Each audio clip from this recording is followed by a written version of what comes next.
नमस्कार दोस्तों। आज मैं प्रस्तुत करने जा रही हूँ कहानी किरचे। ट्यूशन के लिए देर हो रही है। यह नेहा की बच्ची अभी तक नहीं आई। फ़ोन करना ही पड़ेगा। मन ही मन बड़बड़ाती सुमन फ़ोन की तरफ बढ़ी। इसके भी अलग ही नखरे हैं। जब देखो जनाब का मुंह फूला रहता है। सुमन ने डैड बड़े फ़ोन को गुस्से में पटका। अपनी सहेली को फ़ोन करने के लिए सुमन ने मम्मी का मोबाइल उठाया तो उसमें एक बिना पढ़ा मैसेज देखकर उत्सुकता से पढ़ लिया। किसी अनजान नंबर से आए इस मैसेज में एक रोमांटिक शायरी लिखी थी। आ गया होगा किसी का गलती से। दिमाग को झटकते हुए उसने नेहा को फ़ोन लगाया तो पता चला कि उसकी तबीयत खराब है, आज नहीं आ रही। इस सारे घटनाक्रम में ट्यूशन जाने का टाइम निकल गया तो सुमन मन मारकर अपनी किताबें खोलकर बैठ गई, मगर मन बार बार उस अनजान नंबर से आए रोमांटिक मैसेज की तरफ जा रहा था। कहीं सचमुच ही तो कोई ऐसा व्यक्ति नहीं जो मम्मी को इस तरह के संदेश भेज रहा है। सोच सुमन ने फिर से मम्मी का मोबाइल उठा लिया। एक नहीं, इस नंबर से तो कई मैसेज आए थे। तभी बाथरूम का दरवाज़ा खुलने की आवाज़ आई तो सुमन ने घबराकर मम्मी का मोबाइल यथास्थान रख दिया और किताब खोलकर पढ़ने का ड्रामा करने लगी। जैसे ही मम्मी रसोई में घुसी, सुमन ने तुरंत मोबाइल से वह अनजान नंबर अपनी कॉपी में नोट कर लिया। अगले दिन नेहा के मोबाइल पर वह नंबर डालकर देखा तो किसी डॉक्टर राकेश का नंबर था। कौन है डॉक्टर राकेश? मम्मी से इसका क्या रिश्ता है? उसने अपने दिमाग के सारे घोड़े दौड़ा लिए, मगर कोई सूत्र हाथ नहीं लगा। 15 वर्षीय सुमन की मम्मी सुधा एक सिंगल पेरेंट हैं। उसके पापा एक जांबाज और ईमानदार पुलिस अधिकारी थे। खनन और ड्रग माफिया दोनों उनके दुश्मन बने हुए थे। अवैध खनन रोकने के विरोध में एक दिन कुछ बदमाशों ने उनकी सरकारी जीप पर ट्रक चढ़ा दिया। जख्मी हालत में अस्पताल ले जाते समय उनकी रास्ते में ही मौत हो गई। सुधा ने स्नातक तक की पढ़ाई की थी, इसलिए उन्हें सरकारी नियमानुसार पुलिस विभाग में अनुकंपा के आधार पर लिपिक की नौकरी मिल गई। माँ बेटी की आर्थिक समस्या तो दूर हो गई, मगर सुधा के ऑफिस जाने के बाद सुमन जब स्कूल से घर लौटती तो माँ के ऑफिस से वापस आने तक अकेली रहती। उसकी सुरक्षा की चिंता सुधा को ऑफिस में भी सताती रहती। कुछ समय तो सुमन की दादी उसके साथ रही थी, फिर एक दिन वे भी इस दुनिया से चल दी। माँ बेटी फिर से अकेली हो गई। बहुत सोच विचार कर सुधा ने अपने घर की ऊपरी मंजिल पर बना कमरा डॉक्टर रानू को किराए पर दे दिया। उसकी ड्यूटी अक्सर नाइट में होती थी। रानू सुधा को दीदी कहती थी और बड़ी बहन सा मान भी देती थी। अब सुधा सुमन की तरफ से बेफिक्र होकर अपनी नौकरी कर रही थी। सुमन पढ़ाई में काफ़ी होशियार थी। उसके पापा उसे इंजीनियर बनाना चाहते थे। वह भी उनका सपना पूरा करना चाहती थी, इसलिए स्कूल के बाद शाम को अपनी सहेली नेहा के साथ प्री इंजीनियरिंग प्रतियोगी परीक्षा की ट्यूशन ले रही थी। अगले दिन सुबह सुबह जो ही मम्मी के मोबाइल में एसएमएस अलर्ट बजा, स्कूल जाती सुमन का ध्यान अनायास पहले मोबाइल पर और फिर मम्मी के चेहरे की तरफ चला गया। मम्मी को मुस्कुराते देख उसके चेहरे का रंग उड़ गया। वह ठिठक कर वहीं खड़ी रह गई। सुमन, स्कूल की बस मिस हो जाएगी। मम्मी ने चेताया तो चेतना शून्य सी सुमन मेन गेट की तरफ बढ़ गई। शाम को सुधा के घर लौटते ही सुमन ने सबसे पहले उनका मोबाइल मांगा। आज फिर 3 रोमांटिक शायरी वाले संदेश। ओहो, आज तो व्हाट्सएप पर मिस्ड कॉल भी। कोई मैसेज तो नहीं है व्हाट्सएप पर? डिलीट कर दिया होगा। सोच सुमन ने नफरत से मोबाइल एक और फेंक दिया। सुधा ऑफिस से लौटते समय उसके मनपसंद समोसे लेकर आई थी।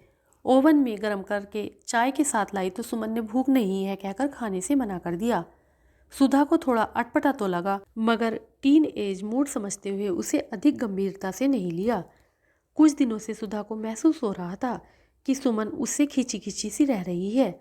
न उनसे बात करती है, न ही किसी चीज़ की फरमाइश। कुछ पूछो तो ठीक से जवाब भी नहीं देती। कभी कभी तो सुधा को झिड़क भी देती। क्या हो गया है इस लड़की को? शायद पढ़ाई और प्री इंजीनियरिंग कंपटीशन का प्रेशर है। सुधा हर तरह से अपने आप को समझाने का प्रयास करती और अधिक से अधिक उसके नज़दीक रहने की कोशिश करती, मगर जितना वे पास आती उतना ही सुमन को अपने से दूर पाती। सुधा का माथा तो तब ठनका जब पीटीएम में सुमन की क्लास टीचर ने उनसे अकेले में पूछा कि क्या सुमन को कोई मानसिक परेशानी है, किसी लड़के वड़के का चक्कर तो नहीं? आजकल क्लास में पढ़ाई पर बिल्कुल ध्यान नहीं देती, बस खोई खोई सी रहती है। जरा सा डांटते ही आंखों में आंसू भर लाती है। साथ ही नसीहत भी दे डाली कि देखिए, सुमन के लिए माँ और बाप दोनों आप ही हैं। उसे बेहतर परवरिश दीजिए, उसे समय दीजिए। कहीं ऐसा ना हो कि वह किसी गलत राह पर चल पड़े और हाथ से निकल जाए। सुमन से बात करनी ही पड़ेगी, सोच अपने आप को शर्मिंदा सा महसूस करती हुई सुधा स्कूल से सीधे ऑफिस चली गई। अचानक दोपहर 3 बजे रानू का फ़ोन आया। घबराई हुई आवाज़ में बोली, दीदी आप तुरंत घर आ जाइए। क्या हुआ? बस आप आ जाइए, कहकर उसने फ़ोन काट दिया। ऑफिस से तुरंत परमिशन लेकर सुधा टैक्सी पकड़कर घर पहुंच गई। सामने का दृश्य देखकर उनके होश उड़ गए। सुमन अर्धचेतनावस्था में बिस्तर पर पड़ी थी। डॉक्टर उसके सिरहाने बैठी थी। क्या हुआ इसे? सुधा दौड़कर सुमन के पास पहुंची। इसने नींद की गोलियों की ओवरडोज ले ली है। वह तो शुक्र है कि मैं फ्रिज से सब्जी लेने नीचे आ गई और इसे इस हालत में देख लिया, वरना पता नहीं क्या होता। मैंने इसे दवा देकर उल्टी करवा दी है। अभी बेहोश है मगर खतरे से बाहर है। रानू ने सारी बात एक ही सांस में कह डाली। मगर इसने ऐसा कदम क्यों उठाया? दोनों के दिमाग में यही उथल पुथल चल रही थी। तभी सुमन नीम बेहोशी की हालत में बड़बड़ाई, माँ प्लीज़ मुझे अकेला छोड़कर मत जाओ। पहले पापा, फिर दादी माँ, और अब तुम भी चली जाओगी तो मैं कहाँ जाऊँगी? नहीं मेरी बच्ची, मम्मी तुम्हें छोड़कर कहीं नहीं जाएगी। तुम ही तो मेरी दुनिया हो। सुधा जैसे अपने आप को दिलासा दे रही थी। इसी बीच सुमन को होश आ गया। सुमन, यह क्या किया बिटिया तूने? एक बार भी नहीं सोचा कि तेरे बाद तेरी माँ का क्या होगा? सुधा ने उसका सिर प्यार से सहलाते हुए भरे गले से कहा। आपने भी तो नहीं सोचा कि आपकी बेटी का क्या होगा? बात अधूरी छोड़कर सुमन ने नफरत से मुंह फेर लिया। मैंने क्या गलत किया?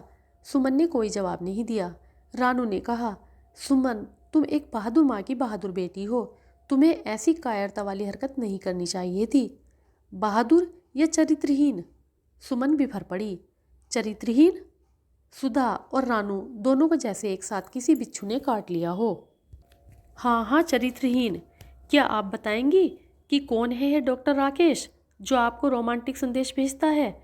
सुमन ने जलती निगाहों से सुधा से प्रश्न किया। डॉक्टर राकेश? सुधा और रानू दोनों ने एक दूसरे की तरफ देखा। सुधा ने कोई जवाब नहीं दिया, बस खामोशी से जमीन की तरफ देखने लगी। देखा, कोई जवाब नहीं है ना इनके पास। सुमन ने फिर जहर उगला। दीदी आप नीचे जाइए, 3 कप कॉफ़ी बनाकर लाइए, तब तक हम दोनों बेस्ट फ्रेंड बातें करते हैं, रानू ने संयत स्वर में कहा। रानू ने सुमन का हाथ अपने हाथ में लिया और कहने लगी, सुमन तुम बहुत बड़ी गलतफहमी का शिकार हो गई हो। इसमें सुधा दीदी का कोई दोष नहीं। चरित्रहीन तुम्हारी माँ नहीं बल्कि डॉक्टर राकेश हैं, और उससे तुम्हारी मम्मी का नहीं बल्कि मेरा रिश्ता है। वह मेरा मंगेतर था, मगर मैंने उसके चरित्र के बारे में कई लोगों से उल्टा सीधा सुन रखा था। बस अपना शक दूर करने के लिए मैंने सुधा दीदी का सहारा लिया। उनके मोबाइल से राकेश को कुछ मैसेज भेजे। 3-4 मैसेज के बाद ही जैसा कि हमें शक था उसके रिप्लाई आने लगे।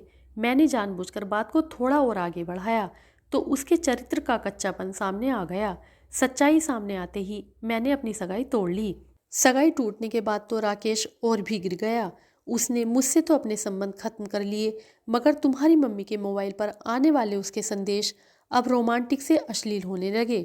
बस 1-2 दिन में हम तुम्हारी माँ की इस सिम को बदलकर नई सिम लेने वाले थे ताकि इस राकेश का सारा किस्सा ही खत्म हो जाए, मगर इससे पहले ही तुमने यह नादानी भरी हरकत कर डाली। पगली, एक बार अपनी माँ से न सही मुझसे ही अपने दिल की बात शेयर कर ली होती। मुझे बहलाने की कोशिश मत कीजिए। मैं जानती हूँ आप मम्मी का दोष अपने सिर ले रही हैं, मगर मम्मी का उससे कोई रिश्ता नहीं है तो वे उसके संदेश पढ़कर मुस्कुराती क्यों थी? सुमन को अब भी रानू की बात पर यकीन नहीं हो रहा था। वह इसलिए पगली कि जो रोमांटिक मैसेज मैं राकेश को भेजती थी वही मैसेज फॉरवर्ड करके वह तुम्हारी मम्मी वाले मोबाइल पर भेज देता था और दीदी की हंसी छूट जाती थी। तभी सुधा कॉफ़ी ले आई। सुमन उठने की स्थिति में नहीं थी। उसने बेड पर लेटे लेटे अपनी बाहें माँ की तरफ फैला दी। सुधा ने उसे कसकर गले से लगा लिया।